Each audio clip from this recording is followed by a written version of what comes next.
Marco had always approached each match as if it were a moment of redemption, but his journey took a grim turn when he discovered that those closest to him were capable of inflicting wounds deeper than any opponent's punch could ever manage. And in this singular moment, the foundation of his entire life began to crumble beneath him. He was not just an athlete who fought for money, glory, or belts, but a man who valued loyalty and honor above all else, a principle he believed his brother shared until the day he woke up to an empty bank account. It had been a crisp morning when he first noticed the missing funds, the early rays of sunlight doing little to dispel the sense of dread settling like a storm cloud in his chest as he frantically called the bank to confirm his worst fears. His brother, whom he trusted wholeheartedly and who had access to Marco's financial records, had cleared his account, stealing not just a lifetime's worth of savings but also the dream of opening a youth training gym in their old neighborhood, a dream that had sustained Marco through countless grueling fights. In disbelief, Marco spent the following hours dialing his brother's number, hoping for a misunderstanding, a bizarre mistake, or even a desperate explanation, yet received nothing but silence on the other end. Publicly, the betrayal cut even deeper because news of his lost fortunes spread like wildfire, and rumors swirled that he had gambled it away, tarnishing the reputation he had painstakingly built over the years. Reporters hounded him for a statement, twisting any silence into fuel for their sensational headlines, and sponsors began quietly withdrawing their support, as if he were contagious with misfortune. To see once adoring fans turn skeptical and suspicious hurt him more than the strain of any training regimen, and at one point he found himself unable to even muster the energy to refute their claims. The heartbreak was immense, a heavy weight pressing down on him both physically and mentally, yet he couldn't seem to escape the endless cycle of doubt and shame as he relived the moment he discovered the empty balance again and again. His beloved boxing community, the place that had once symbolized camaraderie and moral support, became tainted by whispers and side glances, as though everyone were waiting for him to confirm their darkest suspicions. The humiliation was so profound that he considered fleeing the city, thinking maybe he could start over in a place where no one knew his name or the grim scandal enveloping it. He found a meager reprieve in the fact that a few loyal friends still believed in him, though they themselves were shocked by the magnitude of the theft and powerless against the rumors running rampant. Each time he glanced at old photos of him and his brother, smiling in front of the worn-out punching bag their father had once used, his chest constricted with an indescribable mixture of anger and sorrow, the memory of simpler times colliding with the devastating present.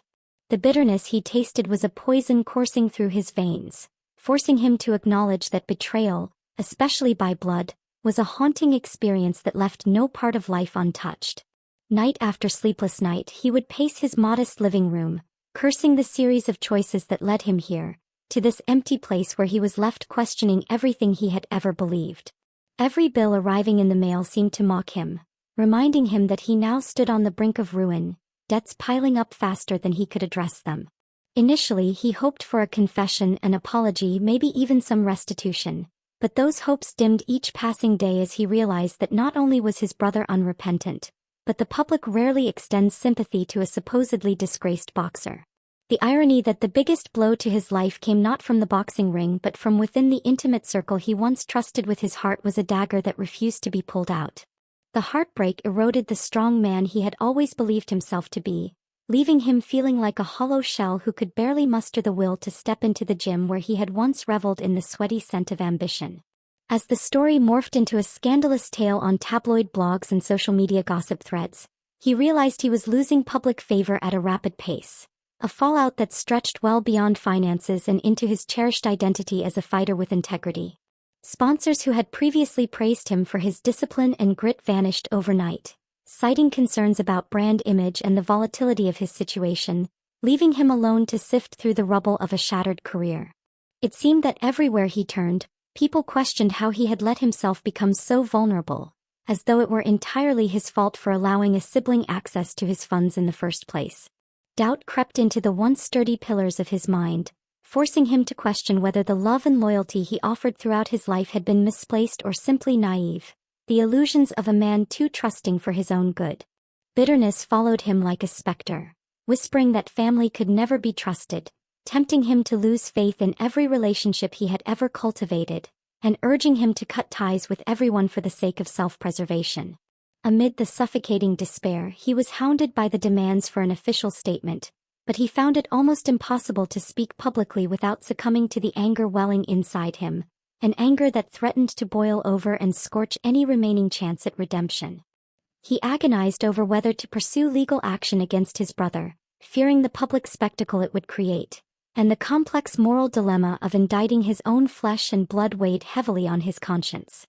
For a man who believed in second chances, it felt both contradictory and yet painfully necessary to consider pressing charges, since trust was not something he could ever imagine extending again. Feeling isolated, he retreated further into himself, seldom leaving the cramped apartment he now occupied, a stark downgrade from the comfortable home he once owned. On the rare occasions he ventured out, often in the dead of night to avoid curious onlookers, he struggled to reconcile the fleeting memory of a cheering crowd chanting his name with the present reality of hushed skepticism and outright hostility. Compounding all of this was the echo in his head that reminded him of how he had lent his brother money in the past, always telling himself that family comes first, never suspecting that these gestures of kindness would be reciprocated with malice. Rage churned in his stomach whenever he caught sight of old newspaper clippings hailing him as a local hero, because that heroic image had become a cruel contrast to the scorned individual he seemed to be now. Deep down, however, a flicker of pride still smoldered, a faint glimmer reminding him that he had once been a man who overcame countless obstacles and who might still be able to climb out of this darkest pit. Yet every time he glanced at the dusty boxing gloves hanging by the door, he felt a sting in his eyes, recalling how he had dreamed of retiring on his own terms, with dignity and financial security, never suspecting that he would end up nearly homeless and haunted by betrayal. Each day that passed without resolution was like a fresh wound, the uncertainty gnawing at his insides, making him question whether life's hardest lessons always stemmed from trust given too freely. He had poured years of sweat and determination into the ring, sacrificing simple joys and relationships, all with the hope of securing a stable future, and it was now all gone with a single keystroke of unauthorized transactions. The community that once placed him on a pedestal was unforgiving, either unwilling or incapable of believing that someone so close to him would orchestrate such a devastating theft, which only accelerated the tidal wave of suspicions that Marco himself was to blame.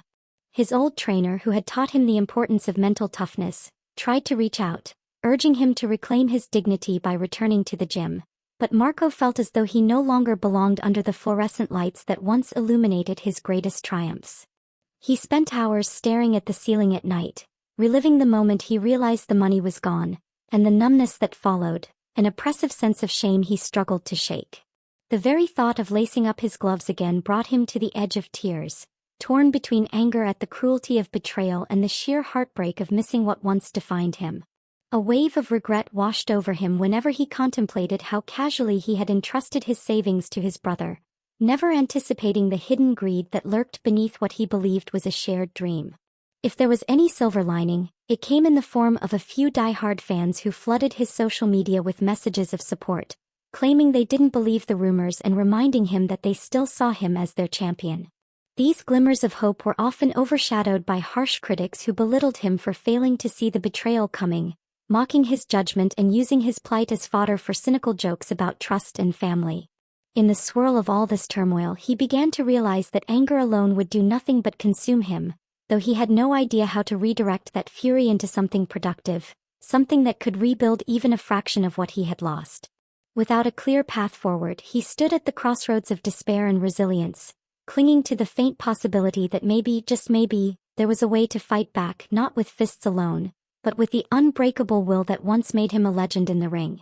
Despite everything, he still had a pulse of unwavering determination, an ember that refused to be extinguished by betrayal or public shame, though it flickered unsteadily in the wake of mounting odds. Day by day, he began to reassemble the pieces of his wounded soul, forced to ask himself the unthinkable. Could he ever step into the ring again with the same fire, or would this treachery haunt every punch he threw? The heartbreak weighed heavily on him, and he knew there was no going back to the naive man who believed that victory and loyalty naturally went hand in hand, but he also understood that he had no choice but to press forward, or he would lose the final vestiges of his identity. That question followed him like a shadow, and even though he had not found an answer yet, he clutched at whatever strength remained in his spirit, holding fast to the idea that the future could still hold something beyond this crippling moment. Confidence, once his strongest asset, seemed irreparably fractured, but he refused to let it vanish entirely, forcing himself to remember every victory he had ever earned, every punch that had silenced doubters. The scale of the loss, financial, personal, and emotional, felt colossal, but somewhere within that painful realization lay the battered seeds of possibility, seeds that might someday bloom into a new chance at life, no matter how improbable it appeared now. Even in the midst of this chaos, he sometimes caught himself longing to see his brother face to face, to confront him, to demand a reason or at least an acknowledgement of the magnitude of damage inflicted upon a loyal sibling who had never once refused him. He wanted to rage, to scream, and to cry, but most of all he wanted his old life back, though the logical part of him understood that no matter how many times he replayed the scenario, the outcome wouldn't change. In that painful acceptance, he began to grasp the idea that only by acknowledging what was irrevocably lost could he move beyond it. And even though the road ahead seemed interminably lonely, he realized there was no other way to survive this devastation. And so, amid the broken dreams and the swirling accusations, Marco stood at a turning point, a man thrust into the abyss by a single act of treachery, left with a decision that would shape the rest of his life, to stay in the dark or to fight for a new dawn. The days following his brother's betrayal tested Marco in ways he never thought possible, as each sunrise greeted him with the same oppressive sense of loss and disbelief that refused to ebb.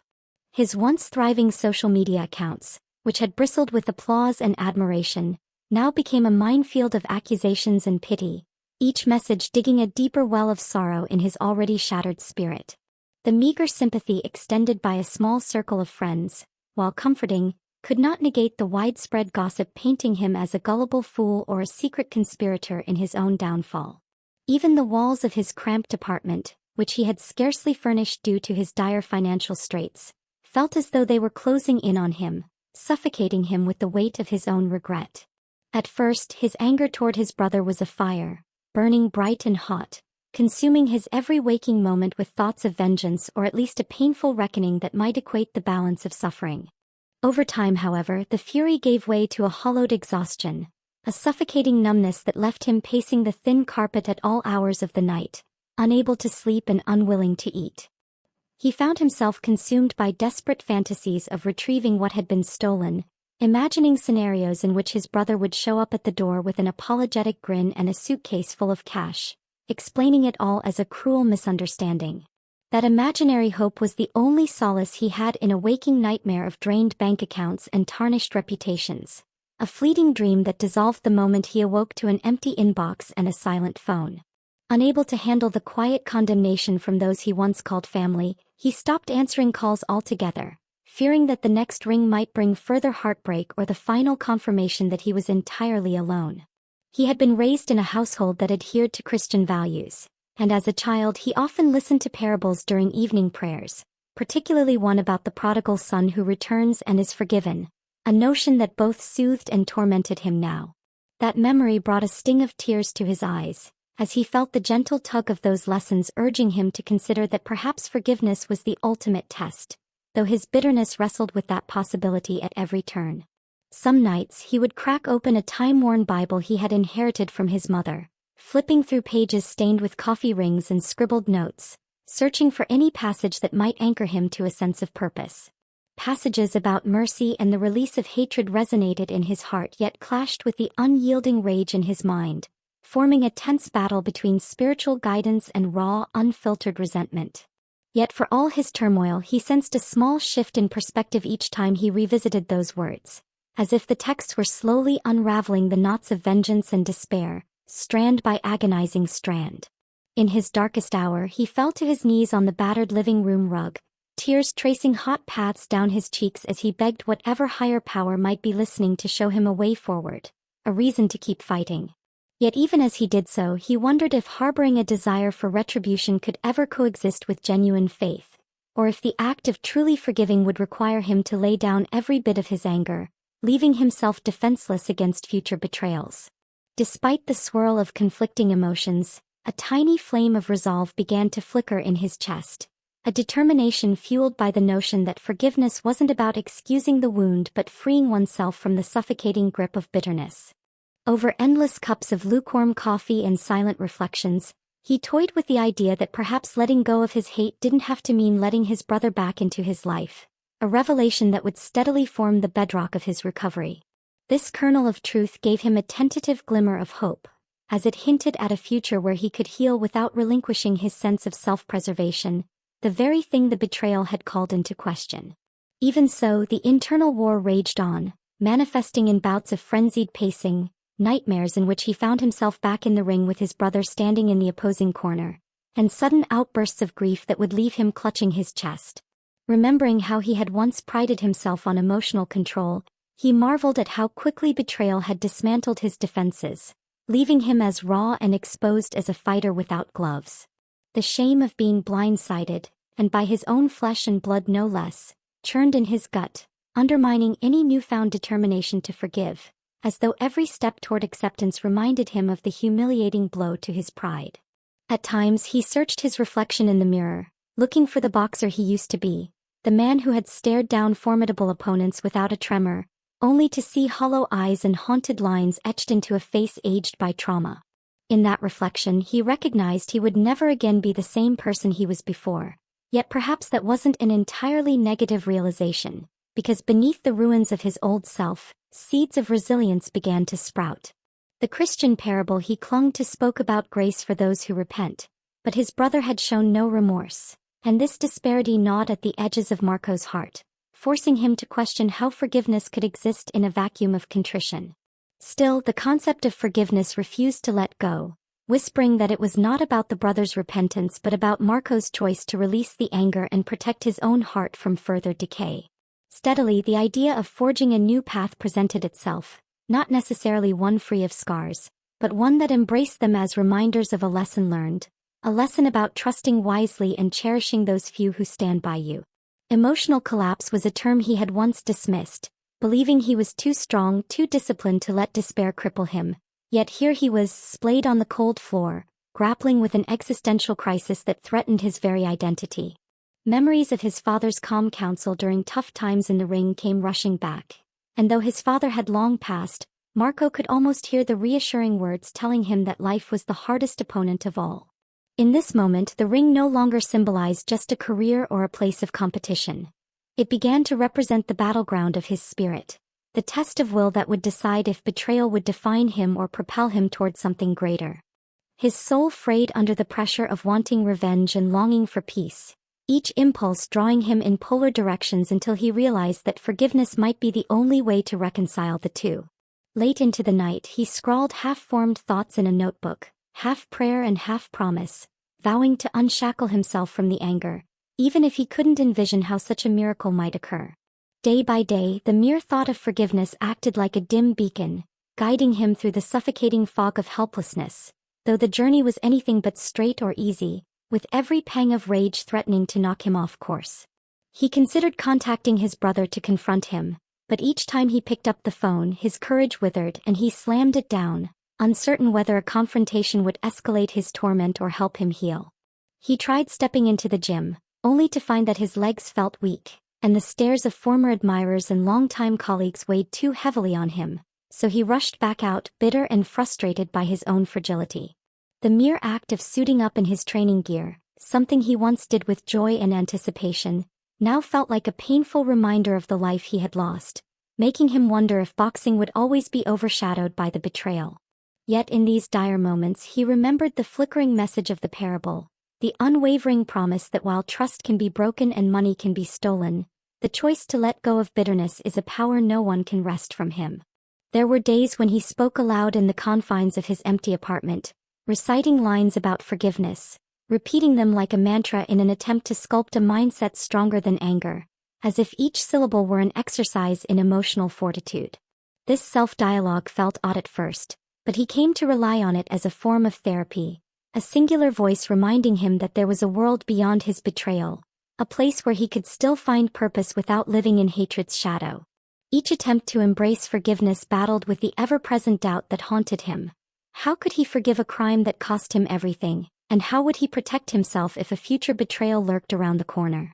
Through it all, he recognized a paradox. To truly forgive, he might have to relinquish the illusion of control that anger provided, stepping into vulnerable territory where faith in something bigger than himself was all he had. It was a harrowing realization for a man who had defined his entire identity on self-reliance and unshakable discipline, yet it also breathed new life into his battered core, a possibility that real strength might be found in surrendering the lust for vengeance. Nightly, the Bible remained open on his coffee table, a silent companion in his struggle, and each glance at its pages was a reminder that if he wanted to rise from the ashes of this emotional devastation, the key lay in releasing the crippling resentment. Although he had not fully embraced the concept, moments of stillness offered the faintest glimmer of serenity, like a soothing balm on the raw wound of betrayal, suggesting that maybe there was a different path than spiraling down in hatred. Even his closest friend, who had stuck by him through thick and thin, expressed gentle encouragement, cautioning Marco that while rage might motivate in the short run, forgiveness would free his mind to seek long-term solutions. These words struck him deeply, aligning perfectly with his late-night reflections, and though his heart still burned for retribution, he couldn't deny the magnetism of a life unchained from bitterness. Slowly, the question shifted from "why me?" to "what can I do next?" A subtle yet potent transition in perspective that signaled the first stirring of a resolution forming in the tangled knots of his mind. He began jotting down possible comeback plans, sketching out training regimens that he might undertake once he had the emotional fortitude to face the ring again, though his confidence remained fragile. At times, he'd slam the notebook shut, frustrated by the audacity of trying to plan a return while scandal and ruin still hung over him like a storm cloud, but the act of writing offered him a necessary spark of hope. Shadows of self-doubt lingered, whispering that a disgraced boxer with no financial backing stood little chance of redemption, yet those same shadows couldn't extinguish the building momentum in his heart, fueled by the idea that his spirit wasn't broken yet. He would speak to himself in the mirror, delivering pep talks once reserved for locker rooms before high-stakes fights, telling himself that true strength comes not only from fists but from the resolve to stand tall after life's most devastating blows. Somewhere in the mess of heartbreak and humiliation, he found himself tentatively accepting that while his brother had snatched away his life savings, the ultimate treasure,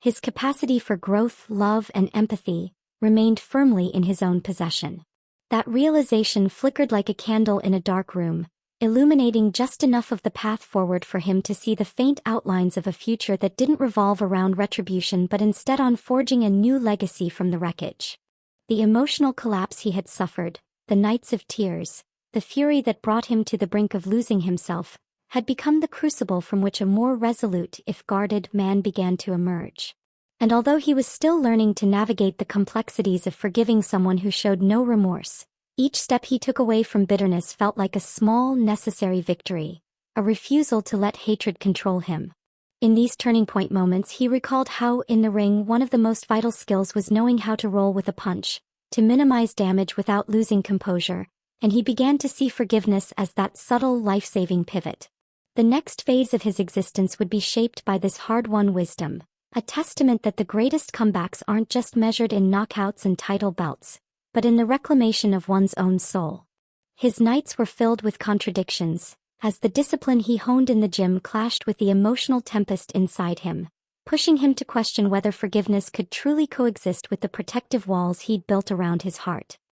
He found his thoughts drifting back to the Christian parables he had studied in childhood, especially those emphasizing grace and compassion, and yet his anger at his brother's deceit still simmered beneath the surface of every waking moment. Quiet evenings once devoted to studying fight tapes or visualizing his next win were now spent poring over biblical passages and spiritual reflections, each one underscoring that forgiveness was as much a choice as it was a moral imperative. As he underlined verses that spoke of mercy, he would pause and glance at the shadows on his wall, pondering how an act so seemingly virtuous could feel like inviting a hungry wolf back into the pasture, a scenario that both frightened and infuriated him. He wrestled with the notion that extending forgiveness did not necessarily entail restoring broken bonds, a separation he had never before considered because, in his mind, to forgive had always meant to reunite. Nights turned into philosophical debates waged in his own head, where he played the role of both accuser and defender, dissecting the layers of what it meant to let go of resentment but still remain vigilant, ensuring that betrayal would never blindside him again. In these private dialogues, he would recall how the parable of the prodigal son culminated in celebration and reconciliation, and he'd wonder whether he was failing some divine test by refusing to let his brother back into his life, despite the searing bitterness that cautioned him otherwise. At one point, a friend who noticed his turmoil suggested that perhaps the Bible offered many lessons, but not always a one-size-fits-all solution, prompting Marco to rethink whether he was interpreting these texts too rigidly. The essence of forgiveness, he concluded, lay in releasing the poison of hatred from his soul, and that act did not require him to trust the person who caused so much harm, a realization that both eased and complicated his heart. Plagued by flashbacks to the grim day he discovered his stolen savings, he often woke up drenched in sweat, haunted by the possibility that he was allowing bitterness to dominate his life. And in those moments, he clung to the faint understanding that he needed to set his heart free from the shackles of anger. The calm that followed these revelations felt fleeting, however, and he endured cyclical waves of indignation so intense they made his entire body tremble. Yet each time he emerged from that rage, he found himself a fraction more certain that forgiveness must serve a purpose beyond simple absolution. Over time, he recognized that letting go of resentment was akin to scrubbing a stubborn stain from his conscience. Not to absolve his brother of blame but to cleanse his own spirit of the toxins that hatred inevitably breeds. When he tried explaining this newfound perspective to his old trainer, the man nodded in solemn agreement, remarking that a champion's biggest battle is always internal, and that perhaps letting go of grudges was the final skill Marco needed to master. Distinguishing between the act of forgiving and the concept of trusting became a mental exercise for him, as if each jab and feint in the ring represented moments when he acknowledged the wrong done to him but refused to re-expose himself to fresh wounds. He studied every angle of this dilemma with the same intensity he devoted to perfecting his uppercut, dissecting the difference between carrying a grudge and setting boundaries, between relinquishing anger and foolishly inviting the same harm again. Each night he filled pages in his notebook with rough sketches of theology interspersed with boxing drills, seamlessly weaving metaphors about guard positions with scriptural lines about guarding one's heart, a curious fusion that reflected his evolving worldview. There were days when he genuinely believed he had found the sweet spot, the delicate balance between pardon and self-protection, only to discover a surge of rage triggered by a stray memory or an unexpected question from a reporter about whether he would ever reconcile with his brother. In those painful moments, he reminded himself that healing from betrayal was rarely a linear journey, that setbacks did not negate progress, and that forgiveness was not a switch to be flipped but rather a commitment renewed daily. Some fans noticed a new calm in Marco's eyes even as he sparred with men half his age, his punches controlled yet potent, as if he had discovered a reservoir of mental clarity that made him more dangerous in the ring and strangely more peaceful outside it. This blend of fierceness and serenity puzzled a few of his former associates, who had expected either a complete meltdown or a grudging, rage-driven comeback, but Marco was instead forging a path that defied conventional expectations. He tested his resolve by speaking publicly in vague terms about second chances and the importance of letting go, resisting the urge to name his brother directly or lash out at those who had spread rumors about him, feeling the weight of each carefully chosen word. In the solitude of his apartment, he practiced what he called mental sparring, envisioning a confrontation with his brother where he declared his forgiveness, not for the thief's sake but for his own, asserting that the doorway to trust, however, remained sealed. The idea felt at once liberating and heavy. Liberating because he no longer felt compelled to avenge himself through hatred, and heavy because he recognized that trust was an entirely separate mountain to climb, one that might remain unconquered for the rest of his days. Each time he approached this mental exercise, he was reminded of how boxing taught him to commit to each punch without leaving his defense wide open, a principle he now saw mirrored in his struggle to forgive without returning to blind faith. He mused that perhaps boxing had been teaching him these lessons all along, cautioning him to remain guarded while engaging, to strike decisively when necessary, and to retreat when the risk overshadowed the reward. Slowly, the concept of boundaries took shape in his mind, shaped as much by biblical teachings on self-respect as by the ring's unspoken rule that your opponent can't land a punch if you maintain proper distance. His battered heart, though softened by the exploration of spiritual counsel, had grown wise enough to realize that letting go of bitterness was not an invitation for repeated harm, but a decision to protect his future from the corrosive effects of unending rage. during one particularly introspective night he recalled a quote that said, "Unforgiveness is like drinking poison and expecting the other person to die," and it clicked for him in a way that not even hours of scripture reading had.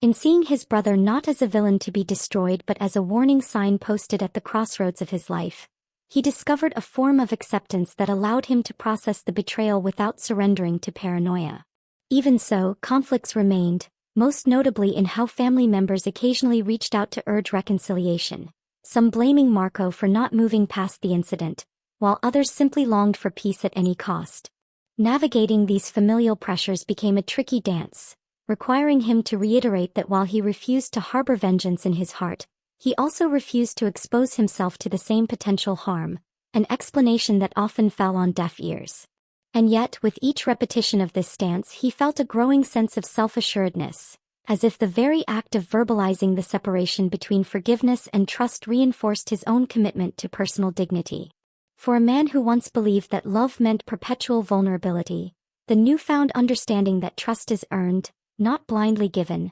felt akin to discovering a hidden gear in his spiritual and emotional makeup, one that promised deeper self-preservation. Whenever doubt assailed him, he returned to the ring for clarity, dancing around the heavy bag, jabbing and ducking, reminding himself that caution and compassion could coexist, that being guarded did not mean living in fear but rather living with discernment. Some days, the tension made his hands tremble as he read headlines speculating about a family feud, fueling public fascination with whether the disgraced boxer had truly turned over a new leaf or was simply nursing a vendetta.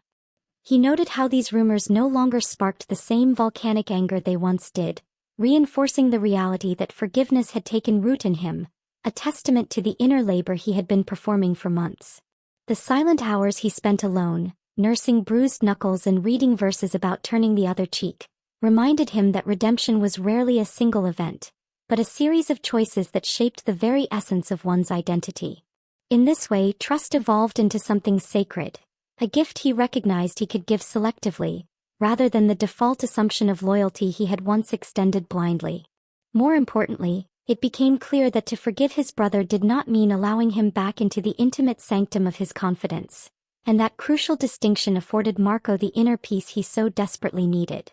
At times he felt sorrow for what could have been, imagining a world where the betrayal never occurred, and in those moments, letting go of resentments was even more crucial, as it prevented him from sinking into a pit of regret. The blurred line between spiritual faith and hardened cynicism was a tightrope he walked daily, each step a testament to the discipline he cultivated in the ring, balanced by the understanding that unconditional trust was a luxury he could no longer afford. By framing forgiveness as a shield for his own conscience and trust as a gate that few could pass through, he reached a level of emotional stability that bolstered his ironclad determination to see this comeback through to its rightful conclusion. No longer held hostage by the question of whether he should or shouldn't re-establish a bond with his brother, he discovered that acceptance and boundaries allowed him to focus on what truly mattered, reclaiming the life he had fought for both in and out of the ring. The nights he once spent venting his rage in the stillness of his dark apartment were gradually replaced by moments of quiet reflection, acknowledging the pain but refusing to let it define his future. Even the pit of his stomach felt lighter as he recognized that clinging to bitterness would only weigh him down, a realization that brought a surge of gratitude for the painful lessons that had finally opened his eyes to the complexity of human relationships. Through each marathon training session, each spiritual insight gleaned from scripture, and each private conversation where he asserted his stance on forgiveness, Marco felt the fragments of his shattered self gradually realigning, forming a man stronger than the naive dreamer who once thought love and trust were indivisible. Like the calm that settles over the ring after the final bell, he found that a strange, tempered peace suffused his life once he accepted the idea that one could hold compassion in one hand and caution in the other, without contradiction. Perhaps his story would never have the fairy tale ending of familial harmony, but that no longer seemed to be the defining criterion for success, as he judged his progress not by the acceptance of those who wronged him, but by the steady restoration of his own dignity and purpose. Where the old Marco might have insisted on burying the hatchet and returning to the status quo, the new Marco was content to realize that forgiveness was a solitary journey, more concerned with his own freedom than with restoring fractured bonds that no longer deserved his trust. He continued to wrestle with the question of how his brother would react if he ever learned of Marco's mindset, and although he occasionally fantasized about a grand confrontation, he discovered that genuine peace lay in not needing that closure to move forward. Letting go of rage was enough to relieve him of the emotional debt he had unknowingly accrued, and that realization emboldened him to train harder, dream bigger, and see himself not as a victim of betrayal, but as an architect of renewal. Now he viewed his life as a tapestry of both heartbreak and hope, recognizing that the betrayal, while tragic, set him on a path to self-discovery, revealing the dormant power he possessed to rise above circumstances that once threatened to destroy him. The deeper he delved into this process, the more he saw that forgiveness was not a one-time decree but an ongoing discipline, requiring the same vigilance he used to maintain his guard in a fight, because old wounds have a way of reopening if left untended. Yet every decision he made to reaffirm that discipline, to re-release anger when it resurfaced, and to maintain healthy boundaries, carved out a small measure of freedom, a release from the invisible chains that once bound him to bitterness. And so, with heart beating steadily and mind clear, he embraced the dual truth that while trust was fragile and easily broken, forgiveness was a renewable resource that began and ended with the courage to let go of animosity. In that realization he found the fuel to keep moving forward, the strength to face an uncertain future without the crutch of resentment weighing him down. He no longer sought justice through anger but through the steady, patient rebuilding of a life that had been momentarily shattered. It was not just about winning fights anymore. It was about reclaiming his sense of self, proving not to the world but to himself that he was more than the sum of his losses. He may have been betrayed, but he refused to be broken. The story of his redemption was no longer something distant and intangible. It was unfolding punch by punch, step by step, with every moment he chose to define himself not by the past, but by the power of his own resilience. Marco could almost taste the tension in the air as fight night approached, a night that would test his physical prowess and, more importantly, the emotional fortitude he had spent months cultivating in a furnace of betrayal and self-discovery, leaving him both thrilled and terrified by the prospect. The locker room smelled of liniment and adrenaline, and every distant roar of the crowd beyond those walls sent a pulse of electricity through his veins, reminding him that this was more than a match. This was an exorcism of the shadows that had haunted him since his brother stole everything he had. His trainers taped his hands carefully, layer after layer, each snug wrap feeling like a promise he made to himself to confront his demons in the ring, not merely the flesh and blood opponent who awaited him under the bright lights. Reporters lingered in the hallway, eager to capture the moment of his comeback, their whispers and camera flashes tugging at his peripheral vision, yet he tried to block out the noise, focusing on the slow, deep breaths that steadied his racing heart. The moment he stood up, dressed in a robe emblazoned with his name, he felt a flicker of the old confidence returning, tempered by the knowledge that this fight was also a battle against the bitterness he had worked so hard to relinquish. Pulling the robe's hood over his head, he allowed himself a moment of mental silence, a quick prayer for strength and clarity, a gesture that reminded him how far he had come from the days when rage was his only companion. Then the music blared, signaling his entrance, and he could feel the vibrations in the floor travel up his legs as he walked the narrow hallway toward the ring,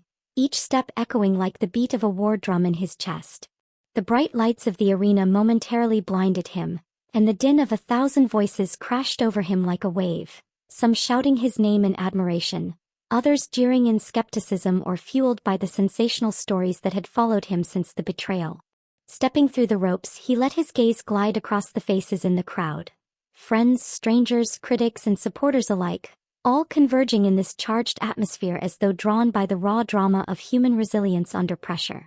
The ring canvas felt solid beneath his feet, an island of focus amidst the chaos, and as he paced back and forth trying to loosen the tension in his shoulders, he glimpsed his opponent at the opposite corner, a towering figure whose reputation for knockouts was nearly as fearsome as the rumor mills that had once tried to bury Marco's career. Moments before the bell, his thoughts flickered to the betrayal that had sparked this entire journey, and he felt a spike of anger flit through him. Rather than suppress it, he chose to channel that memory, letting it sharpen his reflexes and his determination. Then the first clang of the bell resonated through the humid air, signaling the start of what would become the most significant fight of his life, not just for titles or money, but for the reclamation of his soul. He approached the center of the ring with guarded confidence, keeping his gloves high, inhaling methodically to maintain the composure he had honed during his brutal training regimen. The early rounds were a dance of caution and strategy, both fighters darting in with quick jabs and swiveling out of reach, each probing for vulnerabilities, each refusing to show any hint of weakness that could be exploited. Every time his opponent landed a heavy blow, Marco felt a flash of heat behind his eyes, a dual reminder of how easily he could lose it all again and how his brother's treachery had once rendered him vulnerable and uncertain. Yet he used that flash of emotion as fuel, returning each strike with a more calculated counter, channeling the same relentless spirit that had propelled him through countless hours of sweat-soaked training. As he slipped a vicious right hook in the second round, he realized his reflexes were sharper than ever, not just physically but mentally, because he was no longer just fighting for a belt, but for the part of himself that had nearly died under the weight of betrayal. By the third round, the crowd began to sense something special, an electricity crackling in the air as Marco landed a swift combination that rattled his opponent, a moment that drew roars of approval from fans who had once questioned whether he could rise from the ashes. He felt the sting of punches that found their mark, but every jolt of pain served as a potent reminder of the heartbreak he'd suffered. And in a paradoxical twist, that heartbreak had galvanized him, forging a warrior who refused to be broken again. In the corner between rounds, his trainer, sweat lining the creases of his worried face, implored him to keep his guard high and stay focused. Yet Marco caught a glimmer of pride in the older man's eyes that told him he was exceeding expectations. The mid-rounds tested his stamina, with the relentless exchange of blows threatening to sap his energy. But each time his lungs burned for oxygen and his muscles ached for relief, he thought of the months he had spent living with nothing but heartbreak and a fanatical devotion to reclaiming his life.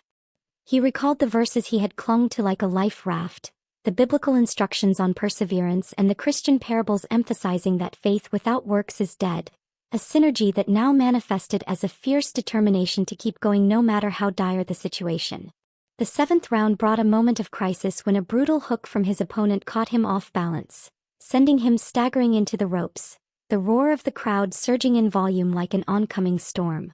His vision blurred momentarily and a ring of blackness threatened to close in, but he summoned every ounce of willpower to clinch and regroup, refusing to allow the betrayal of the past to define the moment. Even as pain pulsed along his jaw, he found clarity in a single thought. He had come too far to let fear or defeat claim him now, not when the entire narrative of his life hung precariously in the balance. By the eighth round, sweat poured from both fighters in rivulets, the ring becoming a battlefield of bruised ribs and swollen eyes, yet neither man showed any willingness to relent. Marco could feel the hush that occasionally settled over the crowd whenever he landed a particularly devastating blow, a collective intake of breath that recognized this fight was about more than a payday or a title. It was about redemption and the indomitable human will. Each second stretched out in slow motion as he carefully timed his counters, remembering every lesson from his punishing training routine, from footwork drills to the emphasis on mental focus that had become his daily bread. Flashes of memory besieged him. The day he learned his savings were gone, the endless nights spent grappling with whether to forgive, the vow he made to himself that he would never allow betrayal to break him, and in those flashes he found renewed vigor. The crowd's cacophony rose to a fever pitch when he pinned his opponent against the ropes in the ninth round, unleashing a flurry of jabs and hooks that left the taller fighter stumbling, his guard frantically flailing to block the onslaught. Yet victory seemed to slip through his fingers as the bell rang, compelling him to step back, chest heaving from the sheer effort of channeling both skill and emotional fervor into his strikes, a potent blend that spelled desperation and resolve in equal measure.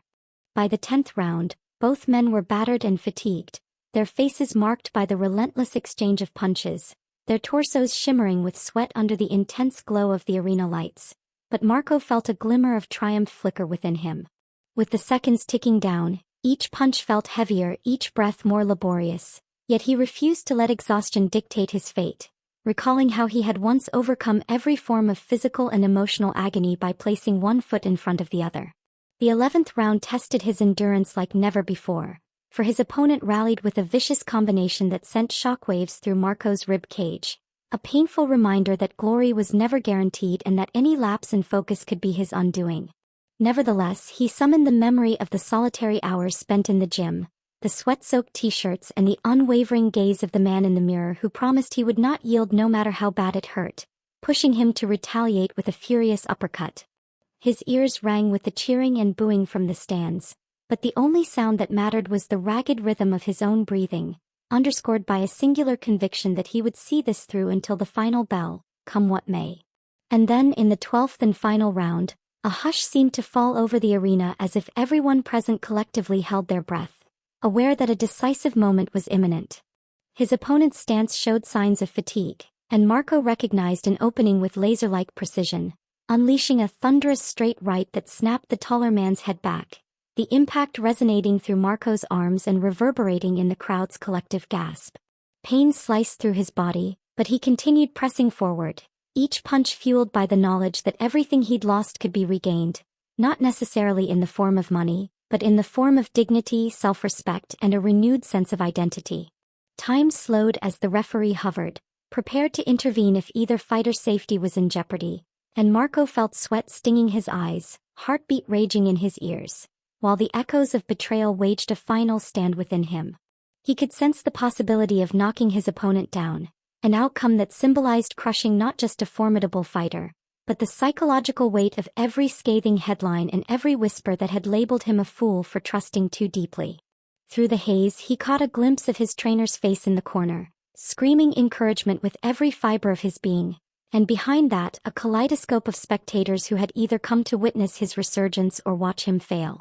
With one last surge of breath, he channeled all the anger, all the forgiveness, and all the self-preserving caution into a combination of punches that connected solidly with his opponent's torso, driving the air from the other fighter's lungs in a strangled gasp. The man staggered, his knees threatening to buckle, and the crowd erupted in a sound so deafening that it vibrated through Marco's rib cage, spurring him to keep going, to finalize the statement he had been writing ever since he stepped foot in that gym months ago. Barely a second later, the bell clanged with finality, signaling the end of the round and leaving both men upright but battered, their fates now lying in the hands of the judges who would either affirm Marco's redemption or cast him into further doubt.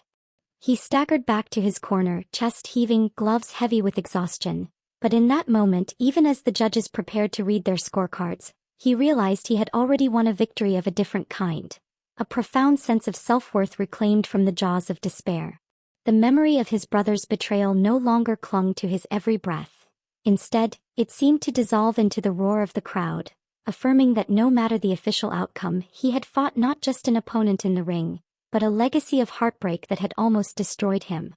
The thunderous applause resounded in Marco's ears as the ring announcer finally declared him the winner by unanimous decision, his heart pounding in triumph and disbelief as he lifted his gloves in a gesture of profound gratitude. In that charged moment, cameras flashed wildly and commentators exchanged excited speculation, all bearing witness to a boxer who had defied the worst odds imaginable, much like a phoenix rising from the ashes.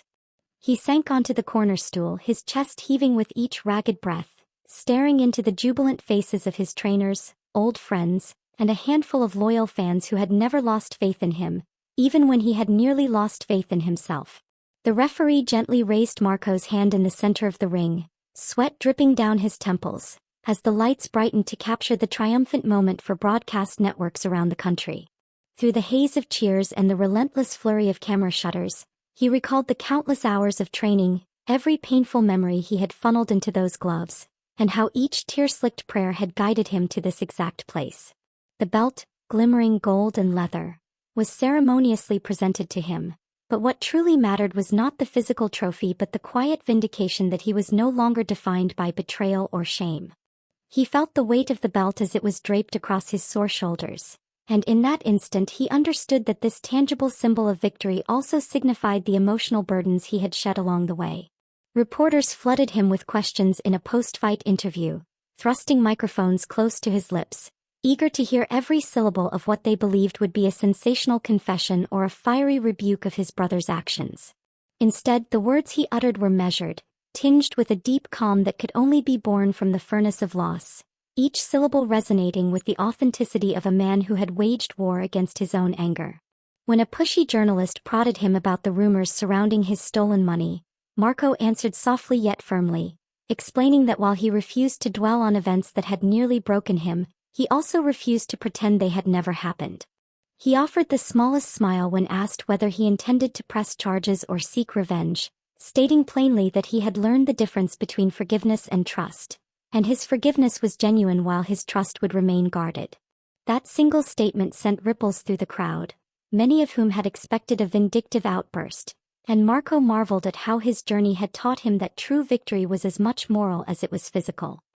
He declared that he had chosen not to be chained by bitterness, that releasing the anger had allowed him to find a new kind of freedom, yet he made it equally clear that turning the other cheek did not mean allowing the same betrayal to land twice. The hush that fell over the reporters was telling. It was rare to see a public figure speak so candidly about the messy intersection of faith, forgiveness, and pragmatic caution. As he removed his gloves and flexed his swollen hands, he looked down at his battered knuckles and, in a moment of clarity, recalled all those sleepless nights where he had wondered if redemption would ever be more than a hollow fantasy. One of his longtime supporters handed him a towel, and he smiled through bloodied lips, realizing that although his body ached fiercely, his soul felt more at peace than it had in months. The overhead screens displayed replays of his most explosive punches, but in his mind he replayed the memory of discovering his empty bank account, the cold shock that had threatened to unravel everything he once believed in. It struck him that this was, in some way, the completion of a circle.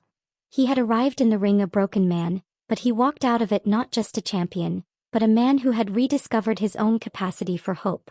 Speaking into that microphone, his voice still trembling with exhaustion, he told the crowd that if someone had asked him a year ago whether he could ever forgive the person who had robbed him, humiliated him, and left him drowning in debt and shame, he would have scoffed. Now, after surviving the darkest valleys of despair, he had learned that forgiveness was not a sign of weakness, nor was it an invitation to repeat the same mistakes, but rather a courageous act that liberated his heart from perpetual hostility. The arena fell silent as he explained that while he wished no harm on his brother, he recognized that reconciliation was impossible without trust, and trust was not something he would ever freely surrender again. The tension in his voice softened as he recalled the biblical stories that had guided him, referencing the prodigal son and how it taught that while one can greet a remorseful spirit with open arms, one should never be naive to the possibility of repeated harm. Applause swelled from sections of the crowd that resonated with his testimony, and tears welled in the eyes of some spectators who saw, perhaps in his journey, a reflection of their own battles with betrayal, heartbreak, and the arduous task of letting go. He set down the microphone with shaking hands, the adrenaline of the match draining away to reveal the raw vulnerability of a man who had carried an enormous burden for far too long, but who now stood unburdened by illusions of unconditional trust. The moment he stepped down from the ring and walked toward the locker room, he was met by a cluster of congratulatory hugs, well-wishers jostling to offer words of support, and sponsors who had once deserted him now eager to see if he might represent them again. He thanked them with polite gratitude, aware of the irony that people who once vanished at the first scent of scandal were now flocking to his side, drawn like moths to the flame of his resurrected success. His trainer draped a fresh towel around his shoulders and guided him past the throng of media, allowing him a moment of reprieve from the flashing cameras and barrage of questions that had, for months, defined his public persona. In the solitude of the locker room, he gazed at his reflection in a grimy mirror, the belt gleaming on the bench behind him, and he realized that this victory was more than a personal triumph. It was a statement that no betrayal could permanently extinguish a devoted soul. He recalled the worried nights huddled over a coffee-stained Bible, where he had sought solace in parables, and it struck him how surreal it felt to now be living out a moral lesson for everyone to see, a lesson in resilience, fortitude, and the nuanced practice of forgiveness without naivete. Exhaustion gnawed at his every muscle, but a fierce sense of purpose surged within him, prompting him to make an unorthodox decision about his newfound prize money.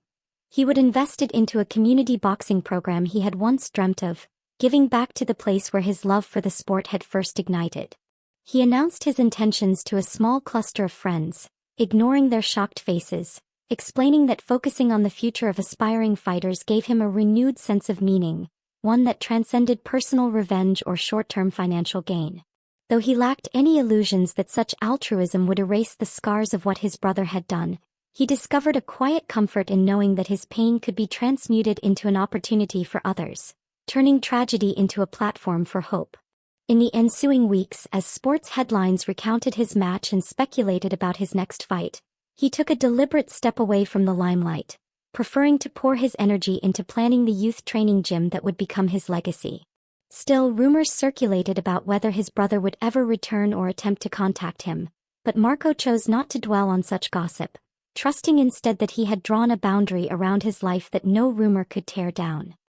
He felt a rush of validation whenever a young fighter approached him at the new facility, shyly expressing admiration for his skill, his steadfast moral stance, and the graceful way he navigated betrayal without losing sight of compassion. In these moments, as he taped the gloves of a wide-eyed teenager stepping into the ring for the first time, he remembered his younger self, a hopeful soul who once believed in unbreakable familial bonds, only to have that trust obliterated in an instant. Now, with each lesson he imparted, he shared a piece of his journey, carefully reworded to shield the youth from unnecessary cynicism, emphasizing that while camaraderie is vital, true victory arises from mastering one's own fears and limits. Gradually, sponsors began to circle back, offering him lucrative endorsement deals, yet he remained discerning, refusing to align with those who had turned their backs so swiftly during his darkest hour. Every decision he made carried the weight of his history, a subtle reminder that, having learned the excruciating cost of misplaced faith, he would never again cast aside discernment in favor of glitzy promises. Paradoxically, this newfound caution made him a more respected figure, both in the boxing community and among those who observed the unfolding redemption arc, realizing that genuine comebacks are never about purely external feats. Fans clamored for news on his next official fight, longing to see if his skill, sharpened by personal tribulations, could continue to dominate the ring, but Marco was in no hurry, savoring the slow burn of a life reclaimed. At charity events and press conferences, he repeated the core message he had learned. Forgiveness was his path to healing, but never again would he lay his heart bare for someone who had proven unwilling to protect it. On a particularly moving night, he found himself invited to speak at a community event addressing troubled youth, and amid the standing ovation he urged them to let go of the grudges that so often feed violence and despair, but never to abandon self-respect and self-defense in the face of betrayal.